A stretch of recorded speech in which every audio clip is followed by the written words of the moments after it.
My name is Riley White, and I'm a senior blacksmith at the American College of the Building Arts. What I want to show you today is my capstone project. It's the culmination of my 4 years at ACBA, and I'm doing it for the site. And it's a Art Nouveau lantern bracket. The bracket has really become its own beast that accompanies the lantern compared to just holding it. The whole thing is 11 feet wide. It's quite large. It's cantilevered and it's flying, and it's supposed to add a touch of the feminine and some free-flowing elements. The building itself is so masculine and sturdy. It's heavily masked in its traditional style. And I'm hoping that with my addition, it'll really break it up along with the plant work that will accompany it and allow the whole thing to soften. The style is, there's not very much precedent for it in Charleston. It's really a French design. It hasn't really been popular since the 1920s, but it really has this touch of whimsy that I've found very exciting and very interesting. And when I was going over designs for John Paul and for the site, I kept going towards these really classical styles, and he kept pushing me to go further and crazier.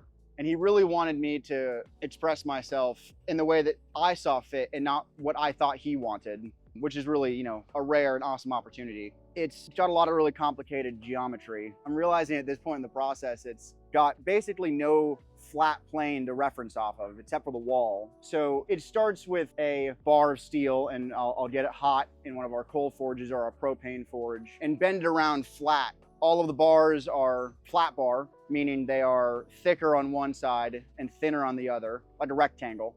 I'll bend them on that thicker side because that's more difficult. And once they've reached something close to their shape, I'll go through and use something called a fly press and bend the secondary curve into them.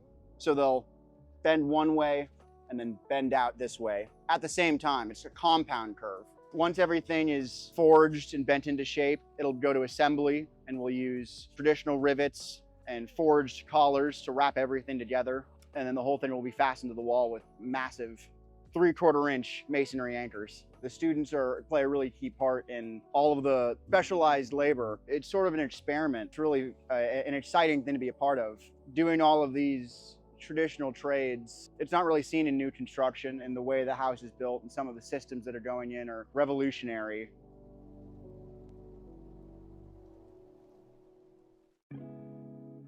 The flooring we have is unique because it's both a ceiling as well as a floor. What you see from below is what you're looking down at from above. We can't hide any of our systems between a drop floor or drop ceiling. In this case, we really wanted to not hide the timbers and that natural beauty of timber framing and the joinery. We have 1.5 inch material, which is not typical. In some spots, we use 3/4 material with a subfloor, but a majority of the house, about 80%, is all true 1.5 inch. It's gonna help stabilize the wood with temperature changes, and it also just provides a really solid base for the flooring on the joists. Typically, a subfloor will mean that you have a level base to lay your flooring on. In this case, we had to shim or plane down in certain areas so that we could have a level floor with minimal undulation under your feet. You won't feel that the floor is slightly raised or lowered in different areas. That's kind of just working around a barn and working around the timber frame. In terms of sound deadening, we put down a thin layer of foam. The underside is that French ceruse, that nice white filling the soft grain. I love the way it came out. We had excellent millwork done to get the tongue and groove. Everything kind of just clicks together. Some of the team is graying these beams out. So you're taking it from this to this. This is just a vinegar mix that makes it look old and beautiful, which I love. Addie is working on getting this kind of yellowish brown oak to be more white and a little bit more favorable to our color palette. Hello, I'm William from the College of Charleston. This is what I've been working on. We lime washed this brick wall and then applied an orange oil finish and applied a sealant to the bricks to get a better sheen from it so it's not so flat.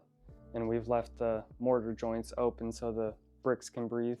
If you buy a cheap brick or get a brick that you don't like color-wise, maybe sometimes they're off color, or sometimes not necessarily clinkers, meaning they burn them basically.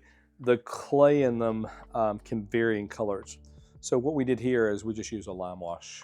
As William mentioned, we used an oil on it to kind of bring out some of the colors, but we did want to seal it up. Sealing up brick is probably not a great idea if moisture gets in. So the use of, like you mentioned, with the mortar being open is great. But by using the oil, he was really able to not keep it monolithic. To me, it's kind of got an oatmeal feel to it. It's kind of got all the colors, very earthy tones that you can't really get with just a plain lime wash.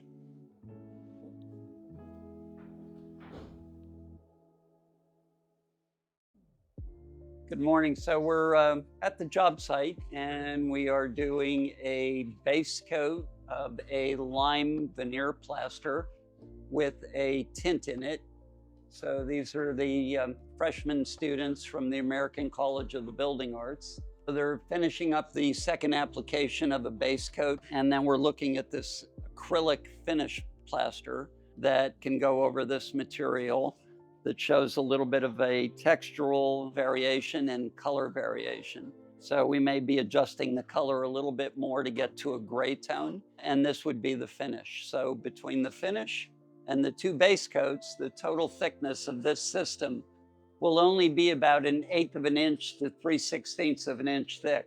So it's very adaptable to going over old walls in a house that are structurally sound, but you want to put a new finish on, or certainly in new work such as this.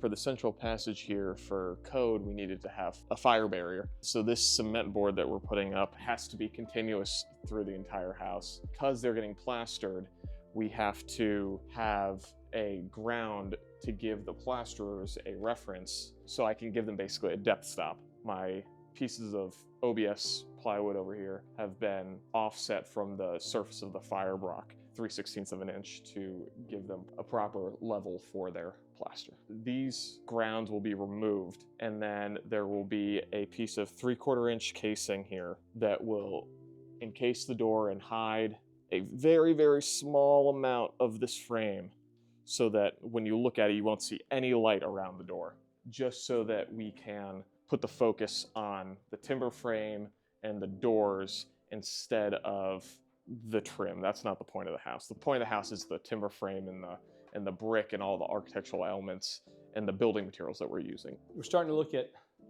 art for the wall. What's the feel of this room?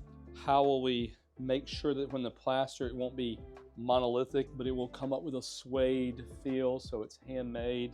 And we're using books like Axel's books from Belgium to start to look at how do we achieve a finish that we want. How does a student not just apply plaster, and working with the professors at the American College, how do they achieve kind of movement in plaster? So there are a lot of different techniques. There's Venetian plaster and Metallic, which is in bathrooms, or Marmerino. This has been the fun part because we're trying to get to an end product, but how do we get there? Because it's not just a layer of paint.